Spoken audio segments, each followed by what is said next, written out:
Another couple of little things that I thought might be quite useful or helpful if you're going to Paris. Their road system was bizarre. Like, I've no idea how they drive over there, or like what the rules are, or what's allowed and what isn't allowed, because there was tons of zebra crossings, but they weren't really being treated like zebra crossings. So I don't know if it means the same thing as it means in Scotland, or if it's a completely different system. But anyway, they were just driving through the zebra crossings. The green man, they do not obey. Like, sometimes they were so obedient to the green man, and then other times they were just driving right through it. So I was like, when do you cross the road here? Like, it's so confusing. In the kind of city centre bit, I did find that they always stopped, especially if it was like really, really busy. But if it was more like a little road and there was maybe like 2 or 3 people waiting to cross, they just went through the green man. So really, you do take your life in your hands when you're crossing the road there. I would just basically, like, when the green man was out, I would just stand for a minute and I would be like, I'm okay, cross. And then I would cross when I knew that the car was going to stop, because it was the same with bikes and motorbikes. They would just drive right through. So honestly,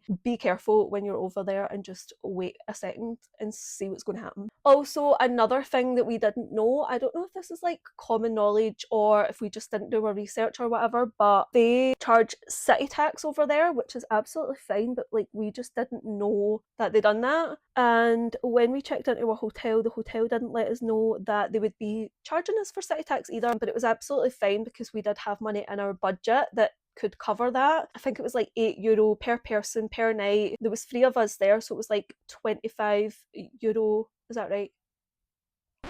Yeah. So it was like €25 per night, and we stayed for 4 nights, so we were like €100. So if you are going to Paris and you didn't know about the city tax, then definitely put extra money by for that. It depends as well on how many stars your hotel has. So our hotel had 4 stars, so that is what's charging you like the €8 per night. If you're staying in a hotel that's like 2 stars or 3 stars, then it'll be less, or if you're staying in a 5-star, it'll be more, so maybe it would be like €10. But obviously, like, just look into that and figure out like how much city tax you would be in total. And this isn't really like a tip per se, but when we were there, we basically went to see the Moulin Rouge and Crazy Horse. If you were thinking of going to see one or the other, I would honestly just tell you to go and see both. Like, you don't have to do it all in the one trip because it is quite expensive, but they were completely different shows. I think for the Moulin Rouge, we were like £140 per person, which I don't think it was worth that, to be honest, but obviously you're